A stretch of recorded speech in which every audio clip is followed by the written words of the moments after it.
దేవునికే మహిమ కలుగును గాక. హల్లెలూయా. మన ప్రభువును ప్రియ రక్షకుడైన యేసుక్రీస్తు ప్రభుల వారి అతి శ్రేష్టమైన నామంలో ఈ ఫిబ్రవరి నెల ఈ రాత్రి దేవుని సందులో ప్రార్థించడానికి, ఆరాధించడానికి, ఆయన సందులో కూడిన దేవుని బిడ్డలు మీ అందరికీ నా హృదయపూర్వకమైన వందనాలు.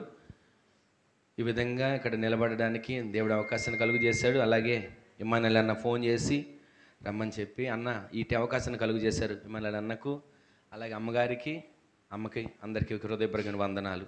దేవుడు ఇంతవరకు మనలను, మన కుటుంబాలను కంచి వేసి కాపాడి ఈ నూతన సంవత్సరం 2025 సంవత్సరంలో 41 రోజుల పాటు ఆయన కృప కలిగిన రెక్కల నీడలో ఆరోగ్యం ఇచ్చి, ఆయుష్నిచ్చి, సజీవులుగా ఉండే కృపనిచ్చిన దేవునికి ఒక్క క్షణం రెండు చేతులు ఎత్తి స్తోత్రం చెప్దాం. హల్లెలూయా, హల్లెలూయా. దేవుని సన్నిధిలో కొద్దిసేపు దేవుని మాటలు మనం ధ్యానం చేసుకుందాం. మీకు రోజు తెలిసిన మాటలే, ప్రతిరోజు మీ సేవకులు ఇమ్మానుయేల్ అన్న మీకు చక్కగా వాక్యాన్ని బోధిస్తారు, ఎన్నో మర్మాలు. కానీ ఈ రోజున గొప్ప గొప్ప మర్మాలు ఏం కాదు, మీకు బాగా తెలిసిన పరిచయమైన కొద్ది మాటలు మీతో నేను పంచుకుంటాను. ఒకసారి చూద్దాం, చూడండి. యెషయా ప్రవచన గ్రంథం 55వ అధ్యాయం 3వ వచనంలో రాయబడిన ఒక మాట చూడండి. చెవియొగ్గి నా యొద్దకు రండి, మీరు వినిన ఎడల మీరు బ్రతుకుదురు. నేను మీతో నిత్య నిబంధన చేసేదను, దావీదునకు చూపిన శాశ్వత కృపను మీకు చూపుతాను. గట్టిగా ఒకసారి ఆమెన్ చెప్పండి. ఆమెన్. హల్లెలూయా. ఇక్కడ చదవబడిన ప్రతి మాట మీరు గమనించినట్లయితే చెవియొగ్గి నా యొద్దకు రండి. ఇక్కడ ప్రవచన వాక్యంలో మనకు కనబడుతున్న మాట ఏంటంటే చెవియొగ్గి నా యొద్దకు రండి. ఎందుకు రావాలయ్యా? ఇక్కడికి ఎన్నోసార్లు మీకు వార్త వినపడుతుంది కదా, ఫలానా ఆదివారం ఫలానా సమయానికి ఆరాధన వినపడుతుంది. ఏ సమయానికి వస్తాం? సరే, ఫలానా వారం శుక్రవారం ఫలానా సమయానికి ఆరాధన. ఏ సమయానికి వస్తాం? మనకు వినపడుతుంది. ప్రతిరోజు మనకు ఏదో ఒక రకమైన వార్త వినబడుతుంది. ఇదిగో ఈ సమయంలో ఈ పని, ఈ సమయంలో ఈ ప్రార్థన, ఈ సమయంలో ఈ కూడికలు, ఈ సమయంలో ఈ సభలు, ఈ సమయంలో ఆదివారపు ఆరాధనలు. ఎన్ని వినబడుతున్నాయండి? వినబడుతున్నా చెవియొగ్గి నా యొద్దకు రండి అని దేవుని వాక్యం సెలవిస్తుంది. మరొక మాట ఉంది, ఆత్మ చెప్పు సంగతులు చెవి కలిగిన వాడే వింటాడు. దేవుని సన్నిధిలోకి వచ్చాం కదండి, మాకు చెవి వినపడట్లేదా? చెవి యొగ్గి ఆయన సన్నిధికి వచ్చాం కదండి అని మనం అనుకుంటాం. కానీ దేవుని సన్నిధికి ఆయన వాక్యం ఏమని సెలవిస్తుందంటే చెవి యొగ్గి నా యొద్దకు రండి. ఎందుకు రావాలయ్యా? వస్తే ఏమైనా మాకు 2 పూట్ల 3 పూట్ల ఆహారం పెడతావా? ఒకవేళ చెవి యొగ్గి వస్తే మాకున్న అప్పులు ఏమన్నా తీరుస్తావా? చెవి యొగ్గి వస్తే మాకేమన్నా ఉన్నటువంటి సమస్యల నుంచి తొలగిస్తావా? చెవియొగ్గి వస్తే అసలు ఇంతకు ఏం చేస్తావు? తర్వాత చదవండి, చెవియొగ్గి వస్తే ఏం చేస్తాడో. మీరు చెవియొగ్గి నా యొద్దకు వచ్చిన ఎడల మీరు బ్రతుకుతారు. గట్టిగా ఆమెన్ చెప్పండి. మీకు ఆలోచన రావాలి ఇప్పుడు. ఇది ఏంటి? చెవియొగ్గి వస్తే బ్రతకడం ఏంటి? ఇప్పుడు మేము బ్రతికే ఉన్నాం కదా, బ్రతికుండబట్టే కదా మందిరానికి వచ్చాం, బ్రతికుండబట్టే కదా పాటలు పాడుతున్నాం, బ్రతికుండబట్టే కదా ఆరాధన చేస్తున్నాం, బ్రతికుండబట్టే కదా ఎంతవరకు కలిసి ఒకరి తర్వాత ఒకరు ఎన్ని విజ్ఞాపనలు ప్రార్థనలు చేశాం. ఇదేంటి చెవియొగ్గి వస్తే నా యొద్దకు వస్తే మీరు బ్రతుకుతారు అంటున్నాడు? ఈ మాటలు ఒకసారి మనం గమనిస్తే దేవుని సన్నిధికి చెవియొగ్గి వచ్చిన వారు, ఆయన మాట విన్నవారు మీరు బ్రతుకుతారు అని అంటే అర్థం ఇక్కడ బ్రతికే కొద్ది రోజుల బ్రతుకు గురించి కాదు, ఇక్కడ బ్రతికే 3 నాళ్ళ ముచ్చట బ్రతుకు కాదు. మనం ఎప్పుడు చెవియొగ్గి ఆయన సన్నిధికి వస్తున్నామో ఆయన సన్నిధిలో కుడి చేతిలో నిత్య సుఖం ఉంది, ఆయన సన్నిధిలో సంపూర్ణ సంతోషం ఉంది. ఆయన సన్నిధికి వచ్చిన మీరు ఆత్మీయంగా బ్రతికే వ్యక్తులుగా మార్చబడబోతున్నారు. ఆమేన్ చెప్పండి. ఈ రాత్రి దేవుని సన్నిధికి వచ్చి ఆయన మాటలు వింటున్న దేవుని బిడ్డలైన మీకు దేవుడు ఆత్మస్వరూపిగా మాట్లాడుతున్న ఒక మాట ఏంటంటే చెవియొగ్గి నా యొద్దకు రండి. ఎవరు చెవియొగ్గి వస్తారో ఒక మాట చెప్పనా? ప్రతిరోజు ఇదిగో ఈ సమయానికి ఆరాధన అని చెబుతున్నారే, వింటున్నాం. ఏ సమయానికి వస్తున్నాం ఒకసారి ఆలోచించండి. ప్రతిదానికి సమయం ఉంది. భూమి మీద కూర్చుకోవడానికి సమయం ఉంది, సంపాదించడానికి సమయం ఉంది, దాచుకోవడానికి సమయం ఉంది, పోగు చేసుకోవడానికి సమయం ఉంది. ప్రతి దానికి, ప్రతి పనికి, ప్రతి దానికి సమయం ఉంది. కానీ దేవుని సన్నిధికి మనకి సమయం చాలట్లా. ప్రతిరోజు దేవుడు వార్త వినిపిస్తూనే ఉన్నాడు. ఇదిగో సమస్త జనులారా, ప్రయాసపడి భారం మోస్తున్నటువంటి వారాలారా, నా యొద్దకు రండి. ఎందుకు రావాలయ్యా? నా యొద్దకు వస్తే నేను మీకు ఏం చేస్తాను? విశ్రాంతి కలుగు చేస్తాను. అంటే దేవుని సన్నిధికి వస్తే విశ్రాంతి, దేవుని సన్నిధికి చెవి యొగ్గి వస్తే బ్రతుకుతాం. ఇక్కడుండే కొంతకాలం మోషే గారు చెప్పినట్లుగా 70 సంవత్సరాలు అధిక బలం ఉంటే ఇది కాదు. యుగ యుగాలు దేవునితో బ్రతికే వారిగా దేవుడు మనల్ని మార్చబోతున్నాడు. ఆమెన్ చెప్పండి. ఆయన సన్నిధికి వచ్చిన వాళ్ళు, అయ్యా నీ సన్నిధికి వస్తున్నా ఏం చేస్తావు అంటూ రాకండి. నీ సన్నిధికి వస్తున్నాను, నా అప్పులు తీరతాయా? నీ సన్నిధికి వస్తున్నా, నా అనారోగ్యం బాగుపడుతుందా? నీ సన్నిధికి వస్తున్నా, పెళ్లి జరుగుతుందా? నీ సన్నిధికి వస్తున్నా, ఒక ఇల్లు కట్టుకుంటానా? నీ సన్నిధికి వస్తున్నా, ఏదైనా నాకు ఉన్నటువంటి సమస్యలు తొలగుతాయా అని అనుకొని రాకండి. దేవుని సన్నిధికి వచ్చేది దేనికి? చెవి యొగ్గి నా యొద్దకు రండి. సర్వజనులారా, చెవి యొగ్గి నా యొద్దకు రండి. మీరు వస్తే మీరేమవుతారంట? బ్రతుకుతారు. ఆత్మీయంగా మనం బ్రతికేవానిగా దేవుడు మారుస్తున్నాడు. శారీరకంగా బ్రతికున్నాం, శారీరకంగా జీవిస్తున్నాం. మరి ఆత్మీయంగా మనం బ్రతికున్నామా? ఏ రోజుకి ఆ రోజు చెకప్ చేసుకోవాలి మనం. ప్రతిరోజు నా ఆత్మీయ జీవితం బ్రతికుందా? చల్లారిపోయిందా? నా ఆత్మీయ జీవితం బ్రతికుందా? సతికిలు పడిపోయిన పరిస్థితులకు వెళ్ళిపోతుందా? నా ఆత్మీయ జీవితం, నేను పైకి బలంగా కనబడవచ్చు, పైకి భక్తి చేస్తున్నట్లు కనబడవచ్చు, పైకి అందరికీ మంచి చేసిన వ్యక్తిగా కనబడవచ్చు, కానీ పై రూపం కాదు కదా. మన దేవుడు ఎవరు? హృదయ అంతర్భాగాన్ని చూడగలిగిన వాడు, మన ఆత్మ దీపమును వెలిగించగలిగిన వాడు. ప్రతిరోజు మన ఆత్మీయ జీవితం వెలుగుతూ ప్రకాశిస్తూ ఉండాలని ఆశపడి కోరుకొని ఆ విధంగా మనం బ్రతకాలని మనల్ని నిలబెట్టిన దేవుడు. ఆయన అంటున్నాడు, చెవి యొగ్గి నా యొద్దకు రండి. వస్తే మీరు బ్రతుకుతారు. మనం బ్రతికే వాని గుంపులో ఉండాలండి. ఒక చోట రాయబడి ఉంటుంది కదా, బ్రతికి ఉన్నామన్న పేరు అయితే ఉంది కానీ మృతులు.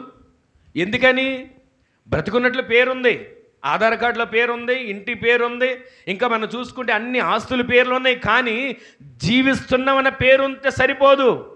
మనము జీవిస్తున్న వ్యక్తులతో కలిసి ఐక్యపడి ఆయన సన్నిధిలో ప్రతిరోజు ఆత్మచేత నింపబడి మన ఆత్మీయ జీవితం వెలిగించబడే వ్యక్తులుగా మార్చబడుదుముగాక. ఆ విధంగా మార్చబడడానికి భక్తి, ఆ విధంగా మార్చబడడానికే సన్నిధి, ఆ విధంగా మార్చబడడానికే ప్రార్థన, ఆ విధంగా మార్చబడడానికే పరిచర్య. ఈ రోజున దేవుని సన్నిధికి మనం ఎంతగా ఆశతో వస్తున్నాం, ఎంతగా ఆశ కలిగి దేవుని సన్నిధిలో ఆరాధించగలుగుతున్నాం. ఎవరేమైనా అనుకుంటారేమోనండి వెళ్ళకపోతే, ఒకవేళ నేను వెళ్ళకపోతే తర్వాత రోజు ఏమైనా అడుగుతారేమో. దానికోసం కాదు మన భక్తి, దానికి కోసం కాదు మన ప్రార్థన, దానికోసం కాదు మన ముఖం చూపించాలని కాదు. దేవుని సన్నిధిలో మనం బ్రతకడానికి భక్తి చేసేవానిగా మార్చబడుదుముగాక. కొంతకాలం 70 సంవత్సరాలు 80 సంవత్సరాలు కాదండి, యుగ యుగాలు దేవునితో బ్రతికేటట్లు మనం ఆత్మీయ జీవితం వెలిగించబడేట్లు దేవుడు సహాయం చేయనుగాక. ఇంక నేను వివరించట్లేదు దాని గురించి. తర్వాత ఏం రాయబడి ఉంది? చెవి యొగ్గి నా యొద్దకు రండి, వచ్చిన మీరు బ్రతుకుతారు. ఆ వచ్చిన మీతో మీరు బ్రతకడానికి దేవుడు ఏం చేస్తున్నాడు తెలుసా? నిత్య నిబంధన దేవుడు చేయబోతున్నాడు. ఆమెన్ చెప్పండి, గట్టిగా చెప్పండి, స్వరాలెత్తి చెప్పండి. ఈ రోజున దేవుని సన్నిధిలోకి వచ్చిన మీతో దేవుడు ఒక నిబంధన చేస్తాడండి. ఆ నిబంధన ఏంటో తెలుసా? నీకు ఇల్లు కట్టి పెడతాని కాదు. ఆ నిబంధన ఏంటో తెలుసా? నీకు 1 ఎకరం పొలం రాసిస్తాని కాదు. నీతో నిత్య నిబంధన చేసేది దేనికంటే, ప్రతిరోజు కూడా యుగ యుగాలు నీవు నేను ఆయనతో కలిసి నివాసం చేసేట్లుగా మనకు ఒక అగ్రిమెంట్ పత్రం ఆయన రాయబోతున్నాడు. ఆయనతో నివాసం ఉండేటట్లుగా మన ఆత్మీయ జీవితం వెలిగించబడడానికి మనకు నిత్య నిబంధన చేస్తున్నాడు. మీకు ఒక మాట జ్ఞాపకం చేస్తా. ఇలాగే చెవి యొగ్గి రండి, ఇదిగో ప్రజలారా చెవి యొగ్గి నా యొద్దకు రండి అని కేకలు వేశాడు నోవాహు. 120 సంవత్సరాలు దేవుడు చెప్పిన నమూనాని బట్టి ఓడను తయారు చేస్తూ ఆ ఓడలోకి అనేకులు ప్రజలందరినీ, ఇదిగో రండయ్యా, నశించిపోకుండా ఓడలోకి రండి, నశించిపోకుండా ఓడలోకి మీరు భద్రపరచబడగలిగేటట్లుగా అందరూ రండి అని ఎన్ని సంవత్సరాలు, 120 సంవత్సరాలు కేకలు పెట్టినా ఈయనకి అలాగే చెప్తాడులేండి, పిచ్చెక్కింది, ఆయన అలాగే మాట్లాడతాడులేండి, మతిపోయింది, ఆయన అలాగే చెప్తాడులేండి, వయసు పెరిగింది, ముసలోడు అయిపోయాడు, ఆయనకేం తెలుస్తుంది, వర్షం వస్తుందంట, ప్రళయం వచ్చిందంట, మునిగిపోద్దంట, ఏదేదో అని చెప్తున్నాడు అనుకొని అందరూ వింతగా చూశారు. ఆ పని చేయడానికి సహకరించే ఉంటారు, పైకొని తీసుకునే ఉంటారు, భూమి మీద సంపాదిస్తున్నాం అని అనుకున్నారు, భూమి మీద ఏదో కట్టుకుంటున్నాం, కూడగట్టుకుంటున్నాం, పోగు చేసుకుంటున్నాం అని అనుకున్నారు. తీరా ఒక రోజు రానే వచ్చింది. ఆ రోజున పిలిస్తే మనుషులు రాలేదు, కానీ ఎవరు వచ్చారండి? జంతువులు, నోరు లేనివన్నీ కూడా ఎలా వచ్చినట్టు మళ్ళీ అవి కూడా జతలు జతలుగా. వాటికి అర్థమైంది మేము ఒక జతగా దేవుని సన్నిధికి వెళ్ళాలి, వాటికి అర్థమైంది మేము ఒక జతగా దేవుని ఓడలోకి అడుగు పెట్టాలి, వాటికి అర్థమైంది మేము ఒక జతగా ఆయన సన్నిధిలో కూడుకోవాలని. ఈ రోజున అంతమందిని పిలిచినా నోవాహు గారు వయసు పెరుగుతుందని కానీ, ఆయుష్ తగ్గుతుందని కానీ, లేకపోతే ఓపిక సన్నగిలుతుందని కానీ ఆలోచించకుండా ఓడ కట్టడానికి ప్రయాసపడుతూ, అక్కడున్న ప్రజలందరూ రక్షించబడాలని ప్రాకుళ్ళాడుతూ, వాళ్ళ కోసం దివారాత్రులు రోధిస్తూ, అయ్యా ఓడలోకి రండి, ఓడలోకి రండి, ఓడలోకి రండి అంటే ఒక్కడు రాకపోగా అందరూ నిరాకరించారు. కానీ నోరు లేని జంతువులండి జతలు జతలుగా వచ్చాయి ఓడలోకి. ఒకరోజు రానే వచ్చింది, ఓడ తలుపు దేవుడు మూసాడు, ఆకాశపు తూములు దేవుడు విప్పాడు. విప్పిన తరువాత ప్రచండమైన వర్షం భూమి మీదకి వచ్చిన తర్వాత కేకలు పెడుతున్నారు, అయ్యా మేము బ్రతకాలి, అయ్యా మేము బ్రతకాలి, అయ్యా మేము బ్రతకాలి. ఎంత కేకలు పెట్టినా ఓడలోకి వెళ్ళడానికి తావు లేకుండా పోయింది. కేకలు పెడుతున్నారు, వారి వల్ల కాల, కేకలు పెడుతున్నారు, ఓడలోకి ఎక్కుదామని ప్రయత్నిస్తున్నారు, కానీ వారి వల్ల కాల. ఆ వర్షంలో, ఆ ప్రళయంలో అందరూ మునిగి చనిపోయిన తర్వాత ఓడ అరారోతు పర్వతాల మీద నిలబడిన తర్వాత దేవుడు నోవాహుతో ఒక నిబంధన చేస్తున్నాడు. నోవాహు, ఇక మీదట నరులను బట్టి నేను భూమిని శపించను, నరులను బట్టి నేను భూమిని శపించను.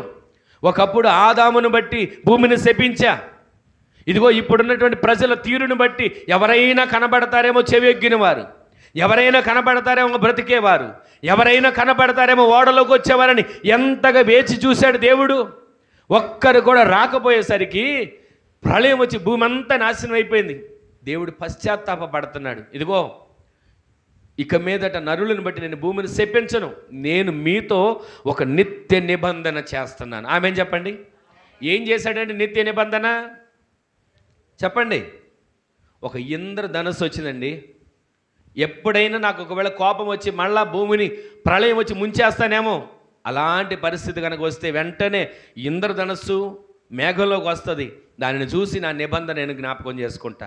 నరులను నేను ఇక శపించను, భూమిని శపించను, నరులను నాశనం చేయను అని దేవుడు ఒక నిత్య నిబంధన చేశాడండి. ఇంతవరకు 2 మాటలు వింటూ వచ్చాం కదా. విన్న ఈ ప్రతి మాట మనం విని విడిచిపెట్టేవారిగా కాదు, చెవియొగ్గి ఆయన వద్దకు వచ్చేవారిగా మార్చబడుదుముగాక, చెవియొగ్గి ఆయన సందులో కనబడే వ్యక్తులుగా తీర్చిదిద్దబడుదుముగాక, చెవియొగ్గి ఆయనతో కూడా నడిచేవానిగా మన ఆత్మీయ ప్రయాణం కొనసాగించబడునుగాక. చెవియొగ్గి వస్తే మనం బ్రతుకుతాం, చెవియొగ్గి వస్తే ఆయన మనకు నిత్య నిబంధన చేస్తాడు. చివరిగా ఒక మాట మీకు జ్ఞాపకం చేసేది ఏంటంటే, చెవియొగ్గి మనము వస్తే, ఇప్పుడు రాయబడిన మాట అక్కడ ఏం రాసింది చదవండి. దావీదునకు చూపిన శాశ్వత కృప మీకు చూపుతాడు. గట్టిగా ఒకసారి దేవునికి స్తోత్రం చెప్పండి, స్వరాలెత్తి చెప్పండి, హల్లెలూయా. మీరు చెవియొగ్గి వస్తే ఆయన సన్నిధిలో బ్రతికే వ్యక్తులుగా మార్చబడతారు. మీరు చెవియొగ్గి వస్తే ఆయన సన్నిధిలో నిత్య నిబంధన మన కోసం దేవుడు సిద్ధపరిచాడు. ఆ నిత్య నిబంధనలో మన ఆత్మీయ జీవితం కాపాడబడుతుంది, అంతరంగ జీవితం వర్ధిల్లుతుంది, అన్ని విషయాల్లో మనం ఆశీర్వదించబడిన వ్యక్తులుగా మార్చబడతాం. అయితే ఇక్కడ మనకు కనబడుతున్న ముఖ్యమైన మాట ఏంటంటే, దావీదునకు చూపిన, అందరు చెప్పండి, దావీదునకు చూపిన శాశ్వత కృప ఈ సంవత్సరం దేవుడు మీకు చూపునుగాక. ప్రతి సంవత్సరం వాగ్దానాలు తీసుకుంటారుగా, తీసుకున్న వాగ్దానాలు ఏం చేస్తారు? వెంటనే కళ్ళకు అద్దుకొని బైబిల్ దాచుకుంటారు, లేదా బీరువాలో భద్రంగా దాస్తారు. ఇది ఈ సంవత్సరం వాగ్దానం అండి, ఇది మొన్నటి సంవత్సరం వాగ్దానం అండి, ఇది అంతకుముందు సంవత్సరం వాగ్దానం అండి అని. ఈ వాగ్దానాలు కళ్ళకు అద్దుకొని దాచుకోవడానిక, ఈ వాగ్దానాలు భద్రం చేసుకోవడానిక? ప్రతిరోజు పొందుకున్న వాగ్దానం, తీసుకున్న వాగ్దానం అది స్వతంత్రించుకునేంత వరకు దేవుని సన్నిధిలో ప్రార్థించే వ్యక్తులుగా మార్చబడాలి. ఆమె చెప్పండి. ఆ విధంగా మార్చబడకుండా వాగ్దానం బైబిల్లో భద్రంగా దాచి ఎప్పుడే వాగ్దానం వచ్చిందో అని మరలా సంవత్సరం తిరిగి నాకు చూసుకోవడం కంటే, మీ సంవత్సరం అంతా తీసుకున్న వాగ్దానం, ఈ బైబిల్ గ్రంథంలో ఉన్న వాగ్దానాలన్నీ మన కోసమే. ఏదో ఒక వాగ్దానం వచ్చిందని కాదు, దేవుడిచ్చిన ఏ వాగ్దానమైనా ఆ వాగ్దానాన్ని బట్టి మనసారా ప్రార్థన చేసుకొని, ఆ వాగ్దానాన్ని బట్టి దేవుని సన్నిధిలో మనసారా స్తుతించుకొని, ఆ వాగ్దానం బట్టి ప్రతి దినము కూడా చేతులెత్తి, అయ్యా ఈ వాగ్దానం ఈ సంవత్సరం నా జీవితంలో నెరవేర్చబడాలి, ఈ వాగ్దానం ఈ సంవత్సరం నా కుటుంబంలో నెరవేర్చబడాలని ఆశపడి ప్రార్థించుకునే వాళ్ళు ఎంతమంది ఉంటారు? ఈ రాత్రి పరిశుద్ధాత్మ దేవుడు మనతో తేటగా సూటిగా మాట్లాడుతుండగా, నీవు చెవియొగ్గి ఆయనకు వస్తే, నీవు చెవియొగ్గి ఆయనతో జీవించడానికి ఇష్టపడితే ఆయన నీవు నేను బ్రతికేటట్లుగా చేస్తాడు. ఈ రోజున ఇక్కడ నేను బ్రతుకున్నానంటే ఆయన కృప, నిలబడగలిగానంటే అది ఆయన కృప. ప్రతిరోజు కృపను తలంచుకోవాలి, కృపను ధ్యానించుకోవాలి, కృపలో ఆయనను నిత్యము మహింపరిచే వ్యక్తులుగా మార్చబడాలి. ఏదోలేండి బ్రతుకుతున్నాం, ఏదోలేండి జీవిస్తున్నాం, ఏదోలేండి కష్టపడుతున్నాం, ఏదోలేండి సంపాదిస్తున్నాం కాదు.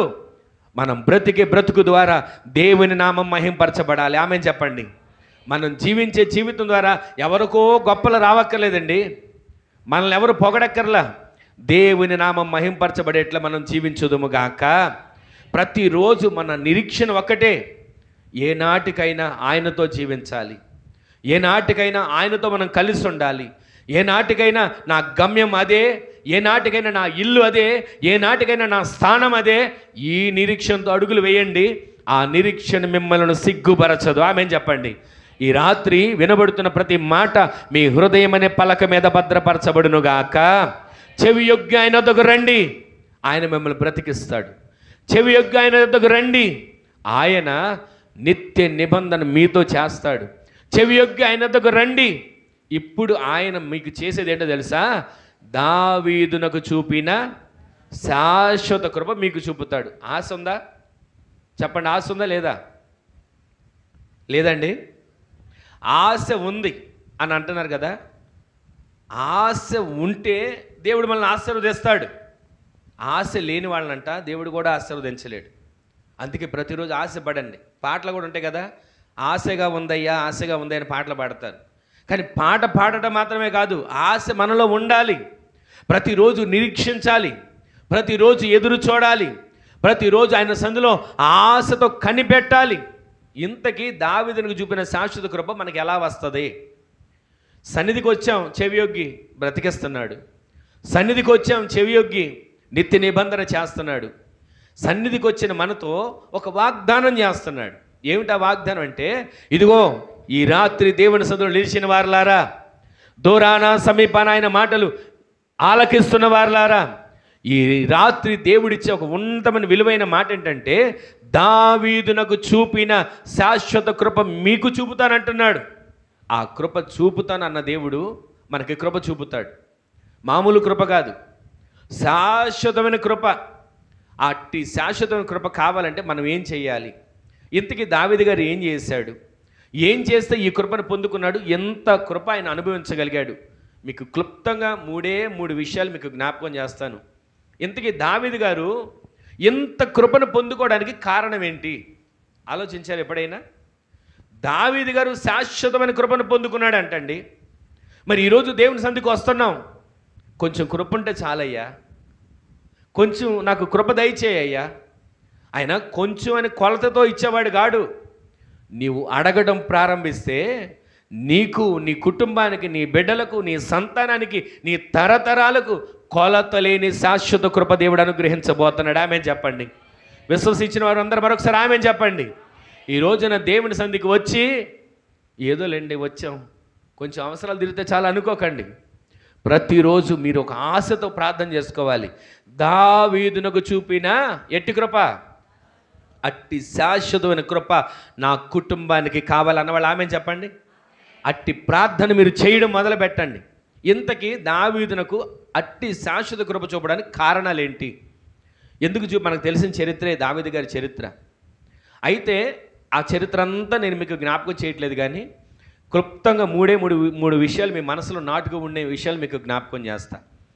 దావీదు ఆ విధంగా కృపను పొందుకోవడానికి, శాశ్వత కృపను పొందుకోవడానికి కలిగిన కారణాల్లో మొదటి కారణం మీకు జ్ఞాపకం చేస్తాను. అదేంటంటే, ఎల్లప్పుడూ అరణ్యంలో ఉండేవాడండి. తండ్రికి దూరంగా ఉండేవాడు, అన్నలకు దూరంగా ఉండేవాడు. అరణ్యంలో ఉంటూ మందని మేపుకుంటూ, ఆ మందని కాచుకుంటూ అరణ్యంలో ఉన్న దావీదు చేసిన ఒక గొప్ప పని ఏంటి తెలుసా? ఎల్లప్పుడూ దేవుని స్తుతిస్తూ ఉండేవాడు. ఆమెను చెప్పండి. ఈ రోజున మనము ఈ పని చేస్తే, ఎల్లప్పుడూ స్తుతించే పని చేస్తే, మన కుటుంబాలు నిత్యము శాశ్వతమైన కృపతో నింపబడతాయి. ఆమెను చెప్పండి. ఈ రోజు నీ మాటలు వింటున్న మీరు ఏదో విస్తారమైన ప్రసంగాలు అనుకోకండి. విలువైన కొన్ని మాటలే మీకు జ్ఞాపకం చేస్తున్నా. అనేక మంది సేవకులు వచ్చి బోధించున్న మాటలు మీకు తెలుసు. ప్రతి వారం మీ సేవకులు బోధించే ప్రతి మాటలు మీకు తెలుసు. అయితే ఎల్లప్పుడూ మనము శాశ్వత కృపను పొందుకోవాలంటే ఏం చేయాలో క్లుప్తంగా మీకు జ్ఞాపకం చేస్తున్నా. స్తుతించే వ్యక్తులుగా మీరు మార్చబడాలి. అరణ్యంలో ఉన్నాడా?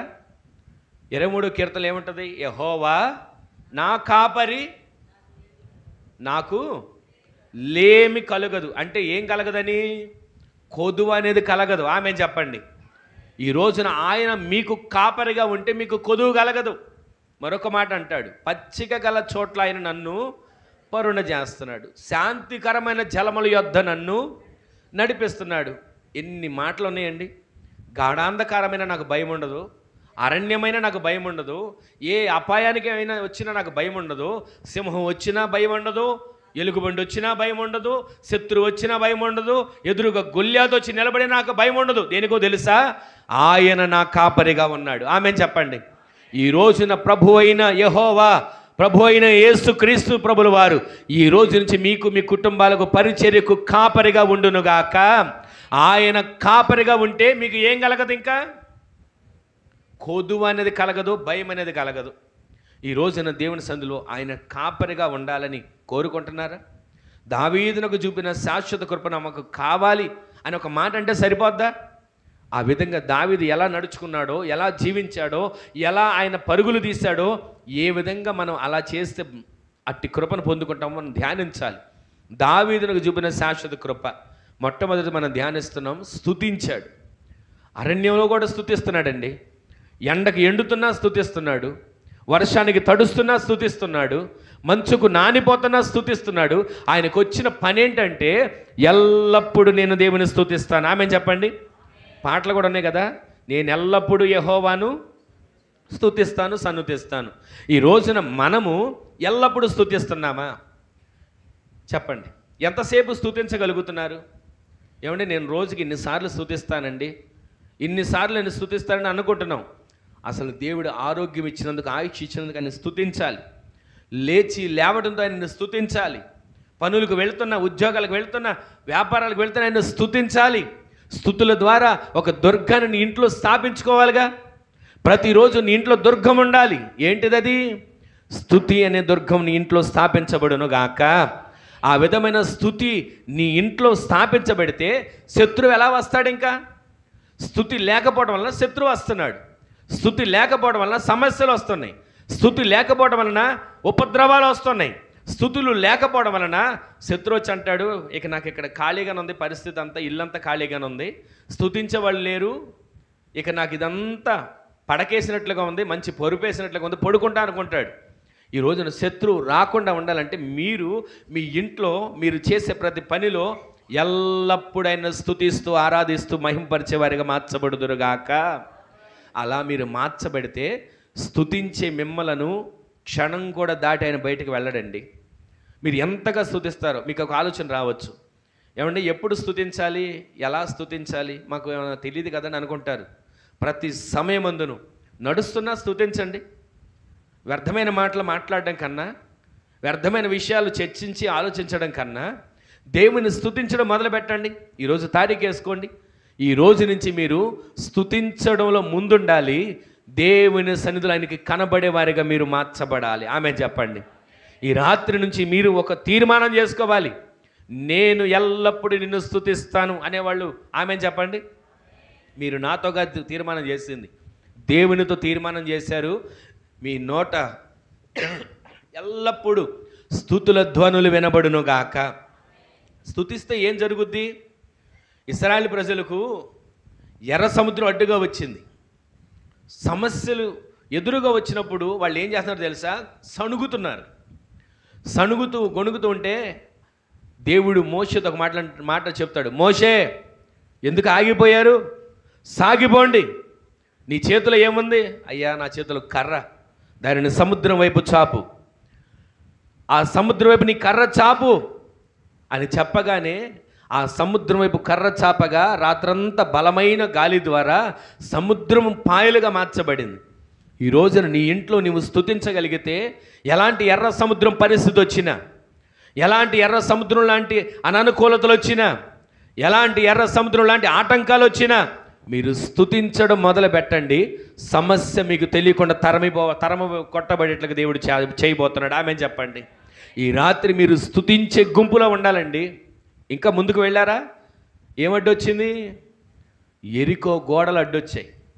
ఎరికో గోడలు అడ్డొస్తే తీసుకోండిరా, తల ఒకళ్ళు పొలుగులు తీసుకోండి, పారలు తీసుకోండి, గొడ్డలు తీసుకోండి, ఇనపగా ఆయుధాలు తీసుకోండి అని అన్నారా? వారందరు ఏం చేశారండి? చెప్పండి, మీకు తెలియదా చరిత్ర? ఆ ఎరికో కోట గోడల చుట్టూ తిరుగుతూ ఆయన్ని స్తుతిస్తూ ఉన్నారు. వారి ఆయుధం అదే. స్తుతి అనే ఆయుధం ద్వారా శత్రువు పారిపోతాడు. నీవు నోట స్తుతి అని ఎప్పుడు పలుకుతున్నావో శత్రువు తల చితక దొక్కబడుతుంది. నీ ఇంట్లోకి శత్రువు వచ్చి సమాధానం లేకుండా చేయాలని ప్రయత్నించినా, ఇంట్లోకి శత్రువు వచ్చి ఆటంకాలు కలుగు చేయాలని ప్రయత్నించినా, నీ ఇంట్లో స్తుతి లేకపోతే కనుక శత్రువు వచ్చి వెళ్ళే తాండవం చేస్తాడు. అదే స్తుతి. మీరు ఎల్లప్పుడూ స్తుతించండి. వంట చేస్తున్నా స్తుతించండి, నీళ్లు పడుతున్నా స్తుతించండి, పని మీద వెళుతున్నా స్తుతించండి. ఉన్నతమైన కార్యాలు మీ జీవితాల్లో జరిగేటట్లు దేవుడు చేయబోతున్నాడు. ఆమెను చెప్పండి.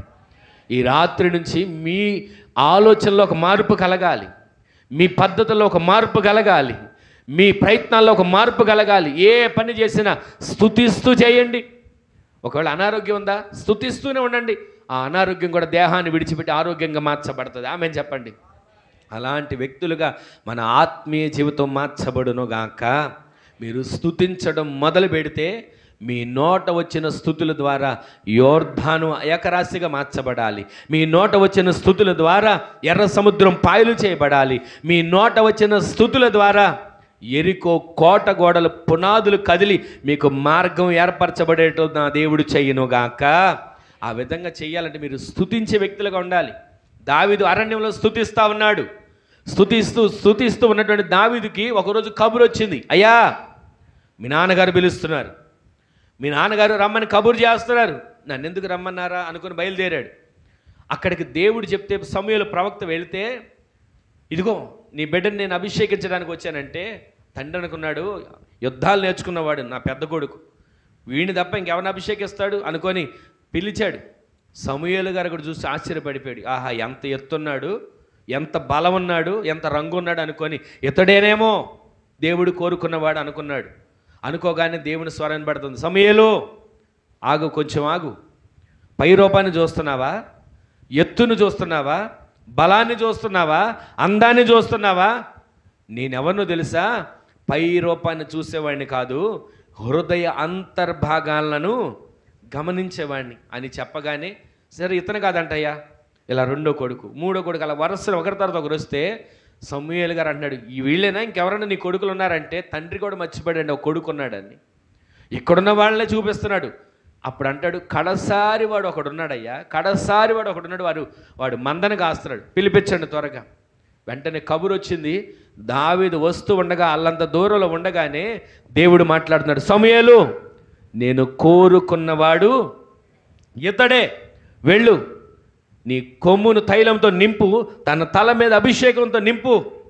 వెంటనే అభిషేకించడం మొదలుపెట్టాడండి. అక్కడ గ్రంథంలో రాబడి మాట ఏంటి తెలుసా?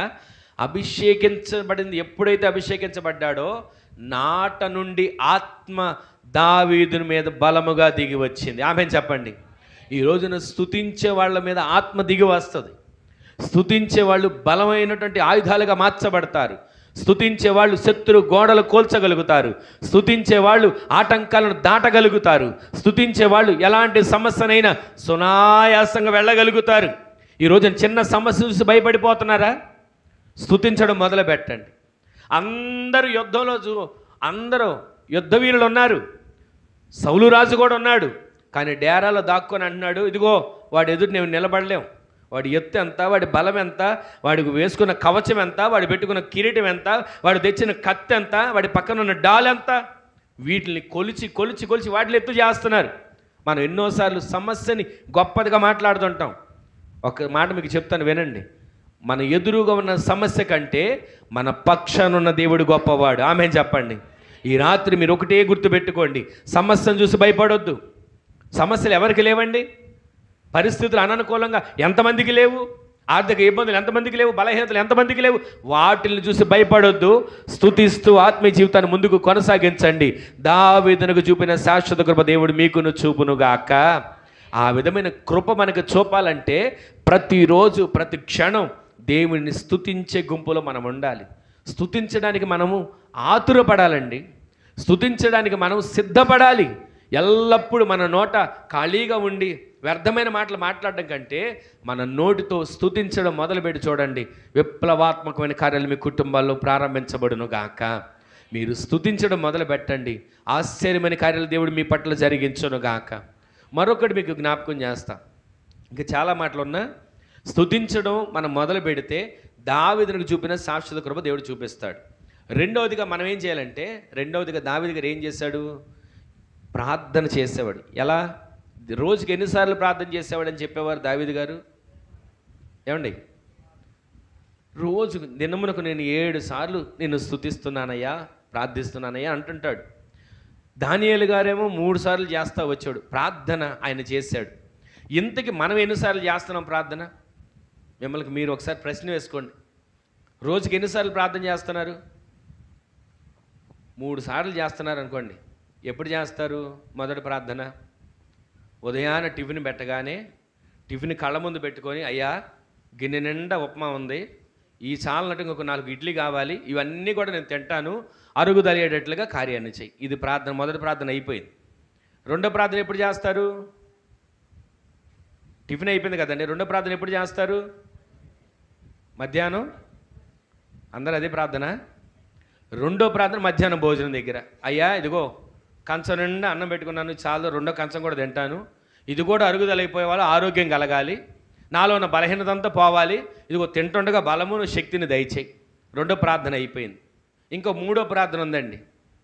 ఇక 3వ ప్రార్థన రాత్రి ఇక పడుకునే ముందు, తిని పడుకునే ముందు, అయ్యా పగలంతా తిరిగి వచ్చాను, కష్టపడిపోయాను, అలసిపోయాను, ఓపిక లేదు, నీతో ఎక్కువగా నేను ప్రార్థన చేసేటంత సమయం కూడా నాకు లేదు, నిద్ర వచ్చేస్తుంది, పడుకుంటున్నాను, ఈ రాత్రంతా నీ దోతలను నాకు కావలిగా ఉంచేయి, నీ అగ్ని రథాలను అగ్ని గుర్రాలను నాకు తోడుగా ఉంచి, నువ్వు మాత్రం ఒక గోరకావడికి లాగా లాఠీకి పట్టుకొని నా మంచం చుట్టూ అటు ఇటు తిరుగుతూ ఉండయ్యా. 3 ప్రార్థనలు. ఈ ప్రార్థన మన పరలోకాన్ని తీసుకుని వెళ్తుందా? ఈ ప్రార్థన మనల్ని ఆత్మీయ జీవితంలో సిద్ధపరుస్తుందా? ఈ ప్రార్థన మనల్ని ఆత్మీయ జీవితం బ్రతికేటట్లుగా చేస్తుందా? దావీదునకు చూపిన శాశ్వత కృప మీకు చూపుతా. ఆ కృప మనకు చూపాలంటే మనము స్తుతించే వ్యక్తులుగా మార్చబడాలి. ఎల్లప్పుడూ జీవిత కాలం అంతా, బ్రతుకు దినాలంతా, ఆయుష్ ముగించేంత వరకు కూడా నేను ఆయనను స్తుతించే తీరతాను. ఆమేన్ చెప్పండి. ఆ విధంగా స్తుతించే గుంపులో మీరు చేర్చబడుదురుగాక. రెండోది మీరేం చేయాలో తెలుసా? ఊపిరి ఉన్నంత వరకు ప్రార్థన చేసే వ్యక్తులుగా మార్చబడాలి. ఆమేన్ చెప్పండి. ప్రార్థన చేయకుండా ఎన్ని రోజులు గడిచిపోయింది? ప్రార్థన చేయకోకుండా ఎన్ని రోజులు దొర్లుకుంటూ వెళ్ళిపోతున్నాయి? ఒకసారి మీరు ఆలోచించండి. ఎన్నిసార్లు దేవుని సన్నిధిలో ప్రార్థన చేయగలుగుతున్నారు? ఏమండి, నాకు కడుపు నొప్పి వచ్చినప్పుడు ప్రార్థన చేస్తానండి. కడుపు నొప్పి వచ్చినప్పుడు ప్రార్థన. నాకు ఏదైనా సమస్య వచ్చినప్పుడు ప్రార్థన చేస్తానండి. సమస్య వచ్చినప్పుడు ప్రార్థన. యేసుక్రీస్తు ప్రభులు వారు శిష్యులకు ఏం బోధిస్తున్నారు? మీరు శోధనలో ప్రవేశించకుండా ఉండునట్లుగా, చెప్పండి, గట్టిగా చెప్పండి ఆ మాట, మెలకువ కలిగి మీరు ప్రార్థన చేయాలి. శోధన వచ్చినాక ప్రార్థన చేయడం కాదు. అసలు శోధన రాకుండానే మెలకువ కలిగి మన కుటుంబాన్ని కాపాడుకునే ప్రార్థన ఆత్మ మనకు దేవుడు దయచేయునుగాక. శోధన వచ్చిన తర్వాత అయ్యా ఈ శోధన అంతా నా మీద వచ్చింది, సమస్యలన్నీ నాకే వచ్చాయి, కష్టాలన్నీ, ఇరుకులు, బాధలన్నీ నాకే వచ్చాయని తలడిల్లిపోవడం కాదు. అది రాకముందే ప్రార్థించే గుంపులో నీవు చేర్చబడుదువుగాక. అలా నీవు ప్రార్థన చేసుకోగలిగితే ప్రార్థన నీ స్థితిగతులను మారుస్తుంది, ప్రార్థన నీ పరిస్థితులను మారుస్తుంది, ప్రార్థన నిన్ను దేవుని రాజ్యానికి వారసురాలిగా సిద్ధపరుస్తుంది. అట్టి ప్రార్థన ఆత్మ కలిగిన వ్యక్తులుగా మీరు మార్చబడుదురుగాక. ప్రతిరోజు ప్రార్థించాలండి. ప్రతిరోజు ప్రార్థన ఆత్మచేత నింపబడాలి. ప్రతి క్షణం, ప్రతి దినం ప్రార్థనే మన ఊపిరిగా. ఒక వ్యక్తి అంటాడంట, ఒక గొప్ప దైవజనుడు, ప్రార్థన నేను చేయని రోజు నేను బ్రతుకున్నా చనిపోయిన వాడితో సమానమే. ఈరోజు ఊపిరి తీసుకోకుండా ఎంతసేపు ఉండగలుగుతాం? ఊపిరి తీసుకోకుండా ఎంతసేపు బ్రతకగలుగుతాం? ప్రార్థన నాకు ఊపిరి లాంటిది. ఒక్కరోజు ఒక పూట నేను ప్రార్థన చేయకుండా ఉన్నానా, ఇక నేను చనిపోయిన వాడితో సమానం. ప్రార్థన చేసే గుంపులో మనం ఉండాలి. ప్రార్థన ఆత్మచేత మనం నింపబడాలి. మనమే కాదు, మన కుటుంబాలు, మన బిడ్డలు. ఏ ఇంట్లో కుటుంబ ప్రార్థన ఉంటుందో, ఏ వ్యక్తిలో వ్యక్తిగత ప్రార్థన ఉంటుందో, ఏ సంఘంలో ప్రతిరోజు సంఘ ప్రార్థనలో కూడుకుంటారో వారందరూ ప్రార్థనలో మీకు రండి, ప్రార్థనకి రండి అని పిలిచేది దేనికి? ప్రార్థనలో కూడుకోండి అని మీ అందరికీ ప్రతి వారం బోధించేది దేనికి? ప్రార్థనకు వస్తే మీరు ఏదో ఇస్తారని కాదు, ప్రార్థనకు వచ్చి మీరు వెలిగించబడబోతున్నారు. ఆమె చెప్పండి. ప్రార్థనకు వచ్చి మీరు చల్లారిపోతున్న దివిటీలుగా కాదు, వెలుగుతున్న దివిటీలుగా మీరు మార్చబడుదురుగాక. ఇలాగే ప్రార్థనకు బయలుదేరారు 10 మంది కన్యకలు. దేవుని రాజ్యంలో నేను కూడా ఎత్తబడతాను, సిద్ధపడతాను బయలుదేరి 5గురు మాత్రం సిద్ధపడగలిగిన వారిగా ఉన్నారు, 5గురు విడవబడ్డారు. ఈ చరిత్రలో మనకి ఎందుకు జ్ఞాపకం చేస్తున్నాయి? మనము దివిటీలు ఉన్నంటే సరిపోదు, బ్రతుకుతున్నాం వెలుగుతున్నాం అంటే సరిపోదు, సిద్ధలలో నూనె కూడా ఉండాలి. ఆత్మీయ జీవితం కాపాడబడడానికి, ఆత్మీయ జీవితం నింపబడడానికి ప్రతిరోజు ఆత్మచేత మనం నింపబడుతూ, అభిషేకించబడుతూ, నడిపించబడే వ్యక్తులుగా మనము మార్చబడుదుముగాక. విడవబడిన తర్వాత అయ్యా మేము కూడా మీ బిడ్డలమే, తలుపు తీయండి, మేము కూడా మీ బిడ్డలమే, నీ పేరట అద్భుతాలు చేయలేదా, నీ పేరట ఆశ్చర్యకార్యాలు చేయలేదా, నీ నామం పేరట దాన ధర్మాలు చేయలేదా, నీ నామం పేరట ఎన్నో ఆశ్చర్యకార్యాలు మేము చేశాంగా అని ఎన్ని కేకలేసిన ఆయన ఏమంటాడు తెలుసా? మీరెవరో నాకు. ఆ మాట రాకముందే సిద్ధలలో నూనె సిద్ధపరచుకోవాలి, ప్రార్థనతో ఆయన సందులో కనిపెట్టాలి. దావీదు గారు ఒక చోట అంటాడు, ఉదయాన్నే నేను నీ సందులో నా ప్రార్థనను సిద్ధపరచుకుంటానయ్యా. ప్రార్థనను సిద్ధపరచుకుంటున్నాడు. ఈ రోజున ఊరు వెళ్ళడానికి వస్తువులు సిద్ధపరచుకుంటాం, తెల్లారి పనికి వెళ్ళడానికి ఏం కావాలో సిద్ధపరచుకుంటాం, ప్రతిదీ సిద్ధపరచుకుంటున్నాం. ప్రార్థన కోసం సిద్ధపాటు ఉందా? దేవుని సందులో ప్రార్థించడానికి సిద్ధపాటు కలిగి ఉన్నామా? ప్రార్థన ఆత్మ కలిగి ప్రతి దినము కూడా ఆయన రాకడ కొరకు ఎదురు చూసే గుంపులో సిద్ధపరచబడగలుగుతున్నామా? ఆలోచించండి. ఏదో భక్తి చేస్తున్నాం, వెళ్ళిపోతున్నాం, అయిపోయింది, గడిచిపోతనే రోజులు కాదు. ఏ క్షణానైనా రాకడో, ఏ క్షణాన మన పోకడో ఎవరికి తెలుసు? సిద్ధపాటు కలిగిన వ్యక్తులుగా మనము దిద్దబడి నడిపించబడే గుంపులో చేర్చబడుదుముగాక. దావీదు ఎల్లప్పుడూ ప్రార్థన ఆ ప్రార్థన చేశాడు కనుక ఆయన అంటాడు, ఇదిగో దావీదునికి చూపిన శాశ్వత కృప మీకు కూడా చూపుతాను. ఆ దావీదునికి చూపిన శాశ్వత కృప మనకు చూపబడాలంటే సాదాసీదాగా బ్రతికితే సరిపోదు. ఎదురని కాలం దొర్లుకుంటూ వెళ్తుంది, కష్టపడుతున్నాం, సంపాదించుకుంటున్నాం, తెచ్చుకుంటున్నాం, తింటున్నాం, ఇల్లు కట్టుకుంటున్నాం, పెళ్లి చేసుకుంటున్నాం కాదు. ప్రతిరోజు స్తుతించే గుంపులో ఉంటున్నావా? ప్రతిరోజు ప్రార్థించే గుంపులో చేర్చబడుతున్నావా? ఒక్క క్షణం ఆగి ఆలోచించండి. దానియేలు రోజుకు ముమ్మారు ప్రార్థన. ఆ ముమ్మారు ప్రార్థన చేసిన దానియేలు జీవితంలో ఒక దినాన చెయ్యని నేరానికి సమస్య వచ్చింది. రాజా, నిన్ను తప్ప ఎవరిని ఆరాధించకూడదయ్యా, దేవుడు అనేవాడు ఉండకూడదు కొన్ని దినాలు అని ఒక శాసనం వచ్చింది. కావాలని పుట్టించారు, దావీదు ప్రార్థన చేస్తున్నాడని. కానీ అట్టి శాసనం వచ్చిందని తెలిసి కూడా దానియేలు గారు ఏం చేశాడో తెలుసా? ఆయన గదిలోనికి వెళ్ళి యెరూషలేము దేవాలయము తట్టు కిటికీలు తెరిచి చేతులెత్తి ప్రార్థిస్తున్నాడు. సమస్య ఉంది, ప్రార్థన చేస్తే సింహాల బోనులో వేస్తారు అని తెలిసి కూడా ఆయన ప్రార్థన చేయడానికి గల కారణం ఏంటో తెలుసా?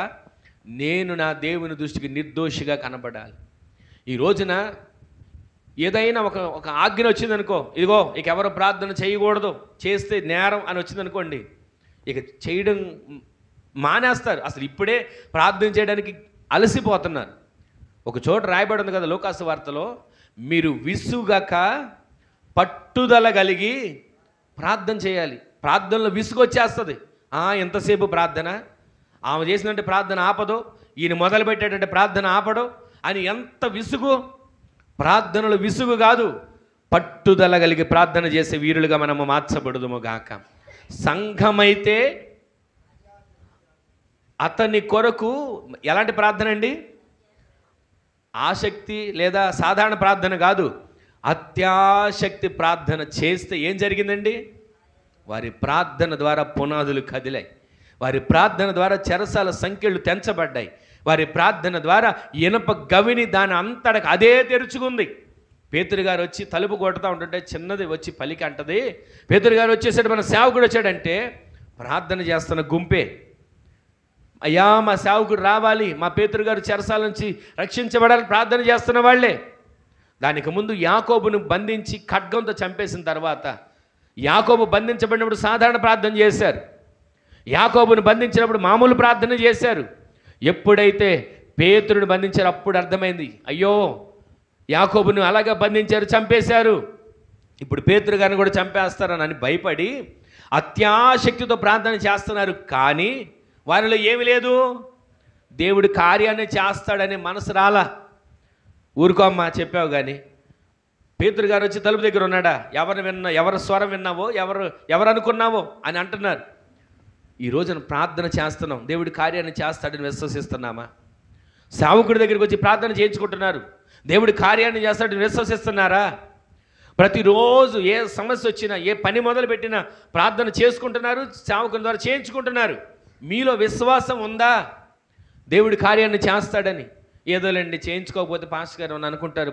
ప్రార్థన చేయించుకోకుండా అమ్మా పని మొదలు పెట్టావా అంటాడేమో, ప్రార్థన చేయించుకోకుండా ఊరెళ్ళి లేదా అక్కడికి వెళ్ళావా ఇక్కడికి వెళ్ళాను అంటాడేమో అని అనుకుని ప్రార్థన చేయించుకోవడం కాదు. మీరు చేయించుకునే ప్రార్థన, మీరు చేసుకునే ప్రార్థనలో అత్యాశక్తి ప్రార్థన కలిగిన ప్రార్థన వీరులుగా మీరు మార్చబడుదురుగాక. వాళ్ళందరూ అంటున్నారు, మనం ఇంతగా అత్యాశక్తితో ప్రార్థన చేస్తున్నాం కానీ పేతురు వస్తాడని నమ్మకం నాకు లేదండి. ఇంతగా అత్యాశక్తితో ప్రార్థన చేస్తున్నాం కానీ చెరసాలలోంచి వస్తాడన్న నమ్మకం అస్సలు లేదండి అని వాళ్ళలో వాళ్ళు అనుకుంటున్నారు. ఈ రోజున ప్రార్థించే మీలో ఒక విశ్వాసం మొదలవ్వాలి. గట్టిగా ఆమేన్ చెప్పండి. ఎంత విశ్వాసం ఉండాలని చెప్పాడండి యేసుక్రీస్తు ప్రభువు వారు? చెప్పండి. ఆవగింజ ఎంత అండి? చేత్తో పట్టుకోగలుగుతారా? ఆవగింజ ఎంత, దాని బ్రతుకు ఎంత? అంత విశ్వాసం ఉంటే చాలు. నీవు కొండను చూసి ఎత్తి సముద్రంలో పడమంటే పడిపోతుంది. కానీ మనమే అనుకుంటాం, అయ్యా ప్రార్థన అయితే చేస్తున్నాను కానీ ఈ కార్యం జరిగిద్దా? ప్రార్థన అయితే చేస్తున్నాను కానీ ఇదిగో ఈ పని అవుతుందా? ప్రార్థన అయితే చేస్తున్నాను కానీ ఈ అప్పులు తీరుతాయా? ఎంతసేపు మనలో అవిశ్వాసం ఉండి ప్రార్థన చేస్తే ఇంకా దేవుడి కార్యం ఎడ చేస్తాడు? దావీదునికి చూపిన శాశ్వత కృప నీకు చూపాలని అనుకుంటుంటే ఎంతసేపు అవిశ్వాసమే. దావీదునికి చూపిన శాశ్వత కృప నాకు చూపుతాడా? దావీదు ఎంత, నేనెంత? దావీదు ఎంతటి వాడు, నేనంతటి వాడిని. ఎంతసేపు అవిశ్వాసం. ఈ రోజున ఈ అవిశ్వాసపు మాటలు విడిచిపెట్టి విశ్వాసపు పలుకులు పలికే నేత్రాలు, విశ్వాసపు పలుకులు మనం పలికి చూడగలిగిన నేత్రాలు దేవుడు మనకు దయచేయునుగాక. హెబ్రీ పత్రికలో ఒక మాట ఉంటుంది 11వ అధ్యాయంలో, విశ్వాసమనున్నది నిరీక్షింపబడు వాటి యొక్క నిజస్వరూపమును అదృశ్యమైనవి ఉన్నవి అనుటకు రుజువు. ఆమేన్ చెప్పండి. ఈ రోజు విశ్వాసంతో మీరు చూడండి, ఇదిగో మీకు ఒక సమస్య ఉందా, విశ్వాసంతో పలకండి, నా సమస్య దేవుడు తీసేస్తున్నాడని. ఆమేన్ చెప్పండి. విశ్వాసంతో పలకండి, మీకున్న ఆటంకాలు తొలగిపోతున్నాయని. ఆమేన్ చెప్పండి. మీరు విశ్వాసపు పలుకులు పలకండి, నిరీక్షణతో చూడండి. ఒకప్పుడు ఇల్లు కట్టుకోలేదు, ఇప్పుడు కూడా నాకు అదే పని అండి, ఇల్లు కట్టుకోలేని అనకండి. నా దేవుడు నాకు ఒక చక్కటి ఇల్లు ఇస్తాడు, నా దేవుడు నాకు ఒక చక్కటి ఇంటిని ఇస్తాడని విశ్వసించండి. ఆ ఇంటి రూపుని మీరు మనసులో చూడండి. మీకు ఒక మాట జ్ఞాపకం చేస్తాం. మేము సేవలోకి రాకముందు మా ఇంట్లో కుటుంబ ప్రార్థన చేసుకునేవాడు. కుటుంబ ప్రార్థన నలుగురు కలిసి కూర్చొని, అప్పుడు మేము సేవలోకి రాలేదు, అసలు సేవ చేయాలని ఆలోచనే లేదు. నాకు ఎంతసేపు కష్టపడుతున్నాం కదా, ఉద్యోగం చేస్తున్నాం కదా, కష్టపడిన దాంట్లో నమ్మకంగా దశభాగం ఇచ్చేస్తున్నాం కదా, ఎవరిని అన్యాయం చేయట్లేదు, ఎవరిని మోసం చేయట్లేదు, మనం కష్టపడి మనం తింటున్నాం, ఇంకెందుకు సేవ అనుకునేవాడిని. అలా మేము కుటుంబ ప్రార్థన చేసుకునేటప్పుడు ఎల్ఐసీలు కట్టుకునేవాళ్ళం. వాటిని కూడా ఒక పేపర్ మీద రాసుకునేవాళ్ళం. అయ్యా ఈ ఎల్ఐసీలు కట్టుకోవాలి, తర్వాత ఒక బండి కావాలి, ఫలానా బండి కావాలని ఆ బండి గురించి రాసేవాళ్ళం. ఇల్లు కట్టుకోవాలి, అప్పుడు మాకు ఇల్లు లేదు, 9 సంవత్సరాలు అద్దెంట్లోనే ఉన్నాం. 2003లో మాకు వివాహం అయిన తర్వాత ఆ 2003 నుంచి మేము కలిసి ఒక ఇంట్లో అద్దెంట్లోనే ఉన్నాం. దానికి ముందు మేము ప్రార్థనలోకి రాకముందు, నేను దేవుని ఎరగక ముందు 15 సెంట్ల స్థలంలో 2 తాటాకిళ్ళు పెద్ద పెద్దవి ఉండే. మా నాన్నగారికి జబ్బు చేయటం, ఆ 2 తాటాకిళ్ళులో ఒక మొక్క 60,000కి ఒక మొక్క అమ్మేశారు మా నాన్నగారు ఉన్నప్పుడే. తర్వాత ఇంకొకటి, మా నాన్నగారు చనిపోయిన తర్వాత అప్పులోళ్ళు ఎక్కువైపోయి అమ్మ ఎక్కడ ఎవరి దగ్గర డబ్బులు దొరికితే వాళ్ళ దగ్గర తీసుకొచ్చేసి అందరికి అప్పులు చేసేసింది. ఇక ఒక సగం అమ్మేసాం 60,000కి, ఇంకొక 40,000కి ఇంకొక మొక్క అమ్మేసిన తర్వాత అప్పులు బాగా తట్టుకోలేక రోడ్డును పడ్డాం. ఇక ఆ తర్వాత ప్రార్థనలోకి వచ్చిన తర్వాత, ఆ ప్రార్థనలోకి ఎలాగ వచ్చాను మీ తర్వాత నేను చెప్తాను. ఆ ప్రార్థనలోకి వచ్చిన తర్వాత అంచెలంచెలుగా ఒక కుటుంబాన్ని దేవుడు ఇచ్చాడు. ఒకప్పుడు ప్రార్థనలోకి రాకముందు అన్నీ ఉన్నట్లుగా ఉన్నా ఏది లేని నిరాశగా ఉన్న బ్రతికాం. అన్నీ పోగొట్టుకున్నాం. ఒకవేళ నాకు అనిపిస్తుంది అప్పుడప్పుడు, మా నాన్నగారికి జబ్బు చేసినప్పుడే ప్రభువుని నమ్ముకున్నట్లయితే మా నాన్నగారు బ్రతుకుండేవాడేమో, మాకు ఈ నష్టాలు ఇవన్నీ కోల్పోయే పరిస్థితులు వచ్చాయి కాదేమో అని అనిపించేది అప్పుడప్పుడు నాకు. కానీ అది దైవ చిత్తం. ఆయన దేవుని సన్నిధికి వెళ్ళిపోయాడు, దేవుని నమ్ముకోకుండానే చనిపోయాడు, ఈ భూమిని విడిచిపెట్టి వెళ్ళిపోయాడు. అయితే ఆ తర్వాత నేను 97వ సంవత్సరంలో ఒక పెట్రోల్ బంకులో జాయిన్ అయ్యాను. ఆ పెట్రోల్ బంకులో జాయిన్ అయిన తర్వాత ఆ బంకులో మందిరానికి వెళ్ళే ఒక విశ్వాసి సంఘ పెద్ద ఆ బంకులో క్యాషియర్గా ఉండేవాడు. వాళ్ళ ఇంట్లో నేను నమ్మకస్తుడిగా వాళ్ళ పిల్లోళ్ళలాగా తిరుగుతూ ఉండగా, వాళ్ళ ఇంట్లో ఆ తల్లి నాకు రోజు, అరే యేసయ్యను నమ్ముకోరా, ప్రభువు నమ్ముకోరా, నీ సమస్యలన్నీ తొలగిపోతాయని ఏదేదో చాలా మాటలు చెప్పేవాళ్ళు. నాకు అప్పుడు అర్థమయ్యేది కాదు. వీళ్ళు ఇలాగే చెప్తారు అనుకునేవాడిని. సరే వాళ్ళ ఇంటికి వెళ్తుండేవాడిని, వస్తుండేవాడిని, అక్కడ తింటా ఉండేవాడిని, అంతా అయిపోయేది. కానీ ఒక దినాన 2001లో 90 ఏళ్ళు నేను జాయిన్ అయ్యాను. 4 సంవత్సరాలు వాళ్ళ ఇంట్లో బంధువులాగా, వాళ్ళ కుటుంబ సభ్యుల్లాగా, పిల్లోళ్ళలాగా తిరుగుతున్నా. 2001లో అందరు కలిసి 2 లారీలు వేసుకుని గుడారాల పండగకి వెళ్తున్నారు. వెళ్ళి వచ్చేసారు. వచ్చిన తర్వాత వాళ్ళ ఇంట్లో ఎప్పుడు క్యాసెట్లో కృపాసత్య సంపూర్ణుడి పాట, ఆ పాట ఎప్పుడు వాళ్ళ ఇంట్లో మోగుతూనే ఉండేది. నాకు వినగా వినగా ఆ పాట నోటెడ్ అయిపోయింది. ఇక నాకు కూడా ఆ పాట వచ్చేస్తుంది. సరేలే అనుకునేవాడిని, అలాగే వెళ్తుండేవాడిని. ఒక రోజున శనివారం ఆయనకి క్యారేజ్ తీసుకురావడానికి ఇంటికి వెళ్ళా. ఇంటికి వెళితే ఆ ఇంట్లో వాళ్ళకు ఒక ప్రార్థన గది ఉండేది. 2 గదులు, ఇల్లు తాటకిల్లు, అది కూడా ఒక వరండా. ఆ వసారలో ఒక ప్రార్థన గది ఉండేది. ఆ ప్రార్థన గదిలో క్యారేజ్ తీసుకుని నేను వచ్చేస్తూ ఉంటుంటే అందరూ ప్రార్థనకు వెళ్ళిపోయారు. ఈయన డ్యూటీలో ఉన్నారు, క్యారేజ్ కోసం వచ్చా. వాళ్ళ వదిన గారు అబ్బాయి, అరే నన్ను కొంచెం మందిరం దగ్గర దించు, ప్రార్థన టైం అయిపోయిందని అన్నాడు. అక్కడికి అతను దించడానికి వెళితే అదే సమయంలో నేను ఎప్పుడు క్యాసెట్లో వినే పాట కృపాసత్య సంపూర్ణుడా, ఆ పాటను ఆరాధన చేస్తున్నాడు. అది ఆరాధన కూడా నాకు తెలియదు. ఆ ఆరాధన జరుగుతుండగా క్యారేజ్ పట్టుకొని వెళ్ళినాడు. అక్కడే నిలబడిపోయి తెలియకుండా ఆత్మచేత నింపబడి నాకు అసలు నేను ఎక్కడున్నా కూడా తెలియకుండా అలా నిలబడిపోతే, ఆరాధన అయిపోయిన తర్వాత ఎవరో వచ్చి నన్ను తట్టి ఏంటి ఎక్కడున్నావు అని అంటే, అప్పుడు నాకు స్పృహ వచ్చినట్లుగా అయింది. దేవుని సన్నిధిలో నిలబడినప్పుడు ఆయన మనల్ని దర్శిస్తాడు అనడానికి ఒక నిదర్శనం నేను చూసా. దేవుడు ఎరగక ముందే అక్కడి నుంచి బయలుదేరి మరలా డ్యూటీకి వెళ్ళిపోవడం, ఆయనకి జరిగిందంతా చెప్పాను. అరే దేవుడు నేను దర్శించాడు. తెల్లవారు వెళ్ళి అమ్మకి చెప్పాను, అరే దేవుడు నేను దర్శించాడురా, ఇక నువ్వు విగ్రహాలని వదిలేసేయి, పూజలు పునస్కారాలు మానేసాయి, దేవుడు నిన్ను దర్శించాడు, దేవుడు నిన్ను కోరుకుంటున్నాడు, దేవుడు నిన్ను ఏర్పరచుకున్నాడు.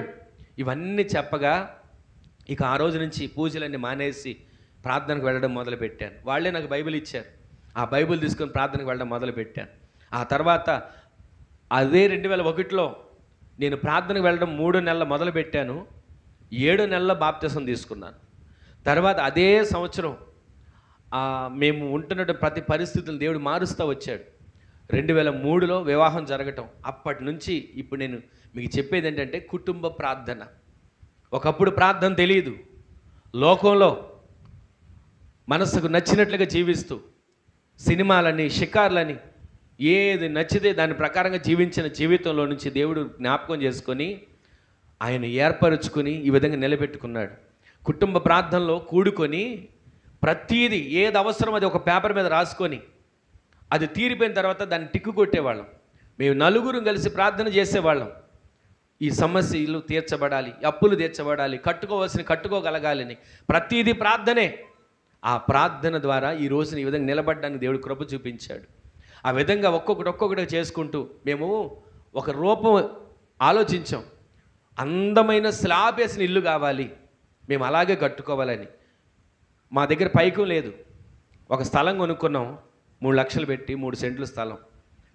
ఆ అప్పు తీర్చుకుంటూ ఇంకొక 3 లక్షలు పోగు చేసుకున్న తర్వాత ఇల్లు కట్టుకుందాం అనుకుంటే, అక్కడ మా తోడళ్ళు కూడా వాళ్ళు ఉంటే వాళ్ళని అడిగితే 3 లక్షలు ఇల్లు అయిపోద్ది అన్నాడు. మా ఆలోచన ఏంటంటే స్లాబ్ వేసిన ఇల్లు మొదటి నుంచి మళ్ళీ గోడలు కూడా ఇటుక రాళ్లతో కట్టిన గోడలు కావాలని. ఇవన్నీ అనుకొని దాని ప్రకారంగా ప్రార్థన చేసుకుంటే దేవుడు చక్కగా మంచి స్థలం ఇచ్చాడు. పాస్టర్ గారి ఆలోచన ఏంటంటే మందిరానికి దగ్గర ఉండాలి ఇల్లు, తెల్లారు లేస్తే మందిరంలోకి వెళ్ళి ప్రార్థన చేసుకోవాలని. అలా ఆ విధంగా ప్రార్థన ఆలకించిన దేవుడు స్థలాన్ని ఇచ్చాడు.